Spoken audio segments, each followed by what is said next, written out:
politique yi ñu ngi koy wooye ay sélection parce que ñoom ñu ne du ay élection waaye sélection lañ bëgg a def pour jéem ci li nga xam ne moom mooy élection présidentielle parce que sélection bii nii nag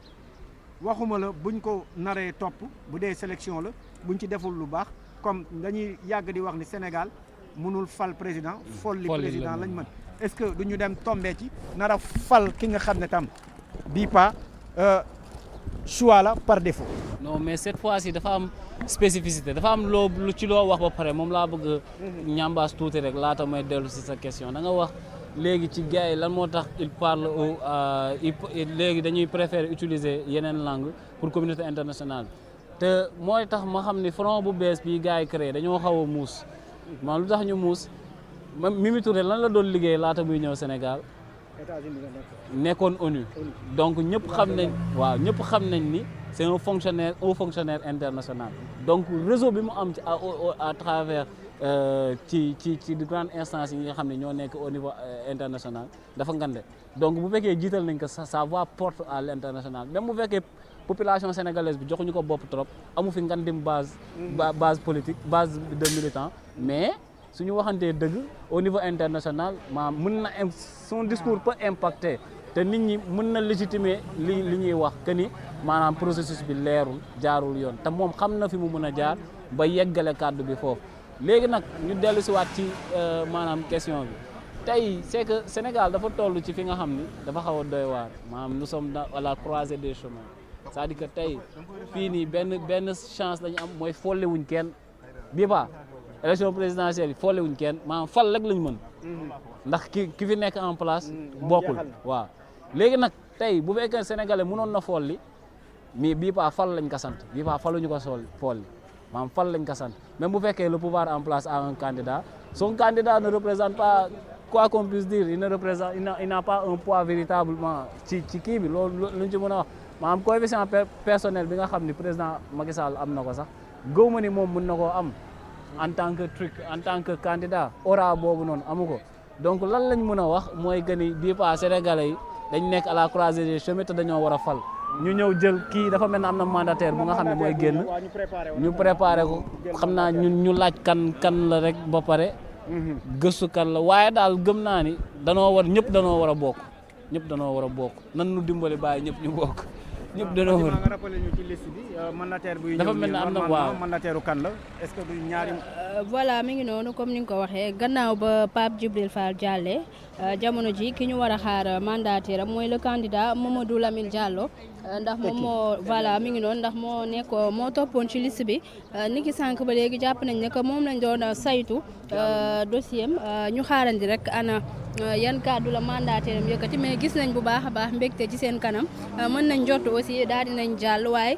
kàddu yi nga xam ne moom la mandataire dina ko yëkkati dinañ ci am lu ñu gën a leer xanaa ñu approché rek daal di xaarandi ana yan kàddu la mandataire Mamadou Lamine Diallo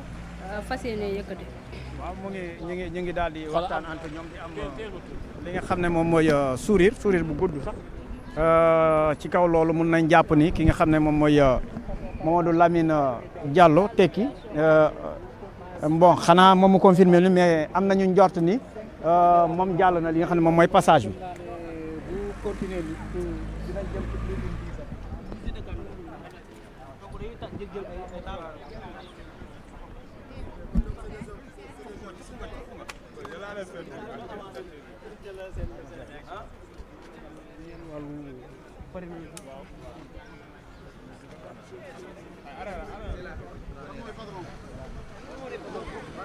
le patron des patrons.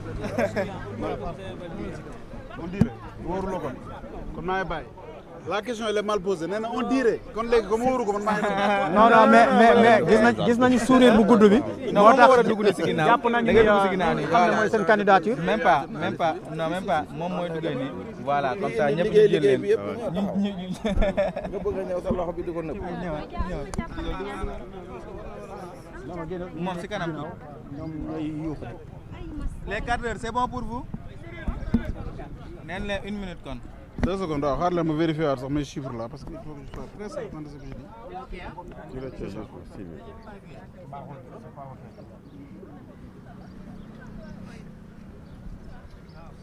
yàlla ñu déglu si c'est bon ñu dem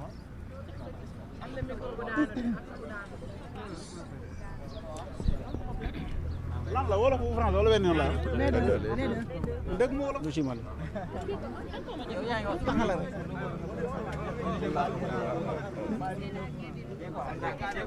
loolu moom yoon lu may commencer français. français nga def. waaw commencer ci français bi après ñu dem. waa kenn na ma dimbali nag question relancement de ma dem. Voilà.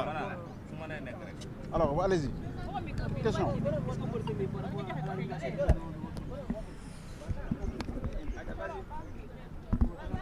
gars yi ñu may ñu ab dégluwaay. Donne le top. Hein? Donne le top 1, 2, 3. C'est bon pour tout le monde, hein? Voilà, présentez-vous s'il vous plaît. Mohamed Mouniroussi, mandataire national de John 2024,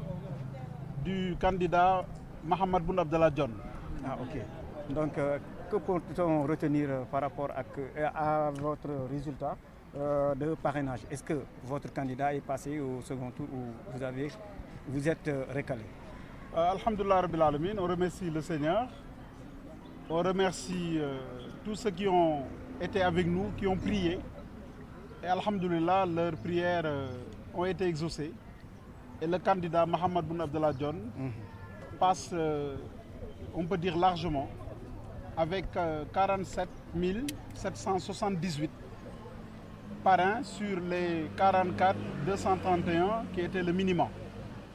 Lors de notre premier dépôt, nous avions déjà régularisé les 11 régions sur 7 qui étaient requises. Et donc du coup, le parrainage est derrière nous. Et nous voilà une nouvelle étape qui est ouverte. C'est l'étape de l'élection, avec la pré-campagne et la campagne. Et au nom de toute la coalition, nous remercions le candidat Mohamed Boun Abdallah John pour la confiance placée en nous. Mais nous voulons également le féliciter parce qu'il avait cru en ça, il avait cru en nous et il n'a jamais fait naître le moindre doute concernant son passage. Ce qu'on peut révéler aussi, ça montre que ce n'était pas facile et que Mohamed Boun Abdallah John n'est le plan B de personne. Sinon, il serait passé dès le premier tour avec mention très honorable, avec les félicitations même de la commission.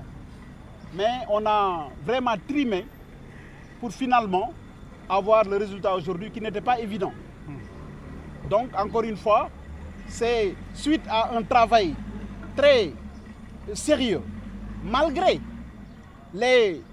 infiltrations du candidat du pouvoir qui est venu rentrer dans notre coalition, démarcher des délégués régionaux pour les déloger et les corrompre, au point d'en réussir 2 sur 14. Un autre qui était avec nous, qui heureusement ne nous a rien servi, qui s'appelle Habib Nian, nous avait remis plus de 5000 parrainages qu'on a mis de côté. Parce qu'après, il a été acheté par le régime actuel. Donc ça prouve que Mohamed Boun Abdallah John, avec tous les gens qui sont autour de lui, ne sont le plan B de personne. On est le plan A et le plan Z de la coalition John 2024. Moi qui vous parle, j'étais conseiller de l'actuel Premier ministre. Dès qu'on a su que j'étais avec Mohamed Boun Abdallah John, j'ai été licencié. Mohamed Moustapha Diagne, qui était à l'éducation nationale, ayant un poste de directeur là-bas, dès qu'il a montré qu'il était avec Mohamed Boun Abdallah John, le lendemain, il a été licencié. Ça prouve tout simplement que les Sénégalais doivent ouvrir leurs yeux et savoir que celui qui est distant vis-à-vis de l'argent public, celui qui a été sérieux pendant 5 ans à servir exclusivement le Sénégal, et rien que le Sénégal, c'est celui-là qui s'adresse à son peuple pour gérer bien, en vue de réconcilier tous les Sénégalais entre eux, de réconcilier la jeunesse et l'institution étatique avec tous ses démembrements. Autrement dit, d'aller vers des compagnons et non vers des militants. Nous sommes une coalition nationale qui tend la main à tout le monde pour ensemble gagner ce pays et le gérer de manière optimale et de manière égalitaire, pour que chacun trouve son compte dans cette nouvelle gestion et cette nouvelle gouvernance. La plupart des mandataires, ils ont décrié juste le système de parrainage et surtout ce qui concerne le fichier électoral. Est-ce qu'un sentiment partagé par la coalition Boun Abdallah 2024? Je pense que le sentiment le plus partagé, le mieux partagé de cette période préélectorale, c'est le système de parrainage qui du tout ne tourne pas rond. Tout le monde est unanime là-dessus. Il y a beaucoup de réformes à amener. Des réflexions sont en train d'être menées au sein de notre coalition. Et si Dieu nous donne le pouvoir, les premières réformes qu'on aura à mettre en place, c'est de revoir le système de parrainage. Dans toute sa globalité, on ne peut pas rentrer dans les détails, mais nous le décrions du début à la fin. De la remise des fiches jusqu'à la proclamation définitive des résultats. waaw kon ñu ngi sant yàlla bu baax man la Mouhamadou Mounirou Sy di coordonnateur national et mandataire national de la coalition Dionne 2024 bu Mahammed Boun Abdallah Dionne ñun jaam rek la ñu woon ñu doon wuti tàllal loxo ñaar yàlla ak askan wi yàlla ci mbaaxam may nañu ba ñu tàllalee ba léegi tëraluñu mënoon na ko def sonaluñu mënoon na ko def mais mu may ñu ànd ak suñu wér ak suñu xel ak équipe bi ñu àndal bi nga xamante ni ñoom ñëpp ku nekk président Mahammed Boun Abdallah Dionne moo la tànn pour nga dem daadaan kàddu askan wi ñu tàllal leen loxo ñoom itam ñu wuyu ñu ba lañ bëggoon ñu am ko ci li yoon wax ni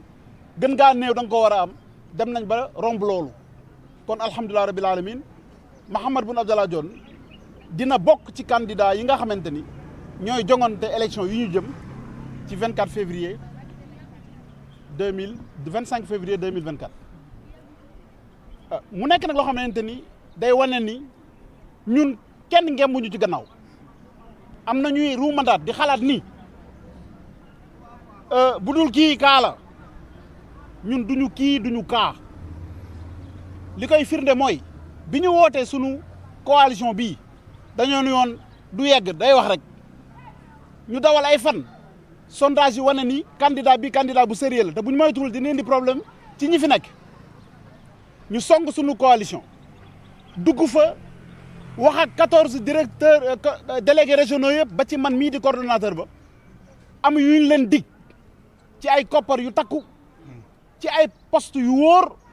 ak ci ay suuf yu ñu leen dig ndax ci laa bokk waaye dañoo xamul ni ay gor lañ ko amaloon xëy na nag am na ñoo xamante ni seen ngëm-ngëm tollul foofu ci fukk ak juróom yi ñu songoon ba boole ci sama soxna pour wax ak moom ni ko na wax ak man ma bàyyi te gor laa amal affaire ndax Mahammed Boun Abdallah Dionne 5 ans la nekk premier ministre ñi mu xam ci réew mi ëpp nañ juróomi junni ñoo ma mag ëpp ma xam-xam gën maa xarañ mu bàyyi leen fa ni ma yow laay jël comme coordonnateur boobu maanaam sas bu mu ma jox boobu charge bu mu ma jox jamais ma trompé ko jamais ma trahir ko ci la ñu lànk ba ñaar ci fukk ak ñeenti ñooñu dem ànd ak moom waaye ñooñu seen liggéey tey wane na ni nax saay na ndax Kolda ka demoon tey Kolda moom lañ njëkk a validé Ndar ka demoon Ndar lañ njëkk a validé ñi ci des ba ñu demee ba xam ne seen pexe du jub ñu wut ay délégué yu nekkul suñuy délégué ni génn leen wax ni yéene délégué bu Louga yow yaay délégué bu Tamba te ñooñu duñu suñu délégué def nañ ko pour wax leen ni leen duñu plan B bu doon plan B te bu njëkk ba la ñuy jàll te bu ñu jàlloon dañ naan waxoon nañ leen ko waaye dañ ñoo recalé yóbbu ñu deuxième tour man ba may nekk coordonnateur Mahammed Boun Abdallah Dionne conseiller premier ministre Amadou Ba laa woon bañ ko yëgee jaar fa ñuy jaar pour ma bàyyi la may def ànd ak ñoom ma bañ ñu dàq ma noonu lañ def Mouhamadou Moustapha Diagne bi ne woon éducation nationale kon képp ku jàpp nii lii politique a ci lalu Mahammed Boun Abdallah Dionne plan B la da ngay nax sa bopp amul lii firndeel na ni ko ndax deuxième tour bi yombul woon tey ku ne mën nañ laa recalé ndax 93 yi jàlloon yëpp la ñuy jëlaat seen doublon dugal ci biir yow nga nekkaat ñi la jiitoog ñi la ñàkk sa gannaaw yëpp dañuy boole xoolaat ba xam amoo ay doublon mais yàlla suturaal ñu bañ am lañ bëggoon kon ñi ngi gërëm Mahammed Boun Abdallah Dionne ci kóolute bi mu ñu wóolu ba jox ñu lii. d'accord benn kaddu ci concernant fichier électoral bi. waaw fichier électoral du ma ci wax. parce que le problème n'est pas le fichier. c'est loin d'être le fichier. man constitutionnaliste là j'enseigne le droit électoral les yeux fermés. ok le problème c'est du foofu système électoral bi la. ba ñuy jëlee fichier bi ba ñuy rendre les résultats définitifs de l'élu foofu la affaire bi nekk procédure bi yëpp la ñu war a xoolaat te bu ñu yàlla mayee ba ñu jël réew mi ci réforme yi ñuy njëkk a taxawal ndax sénégalais bu ñuy voté dañu war a xam lan la ñuy voté ñu xam ni président du n'importe qui moo ko war a nekk c'est très important. merci beaucoup. jërëjëf mu nekkoon mandataire de Mouhamadou Boun Abdallah Dionne donc ginnaaw ba mu passé li nga xam ne moom mooy étape présidentielle.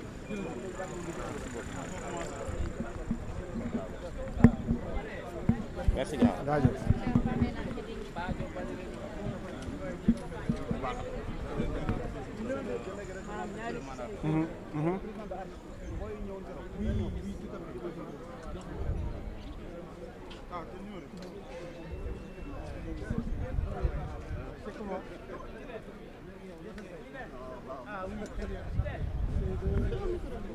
teg ko dina ko jël.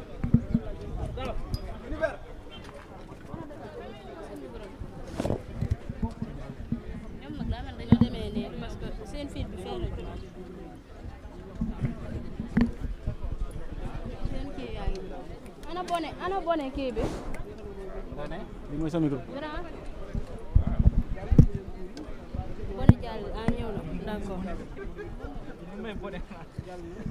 voilà loolu internet mi ngi noonu ñoo ko déggandoo dégg ngeen kàddu yi nga xam ne le mandataire du candidat Mohamed Boun Abdallah Dionne daal dina ko yëkkati rek di xamle ne que ñoom mbégte la ñu am jamono ji gannaaw ba ñu validé mbégte la ñu am gannaaw ba ñu validé seen ay parrain di xamle aussi ne que ñu ci bari bëggoon nañ leen corrompre ba tax na ñoom àgguñu ci mbir moom li en tout cas li ñu mën a wax rek mooy jamono ji daal dinañuy valider li nga xamante ni moom moo di seen ay parrain mu mel ni que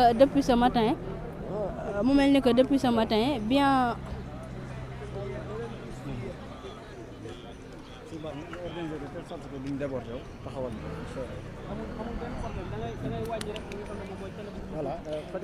voilà ci li nga xam ne moom nga doon développé toujours. voilà mi ngi noonu ñëw ci beneen jàngat. voilà mi ngi noonu comme ni nga ko waxee maanaam mu mel ni que depuis ce matin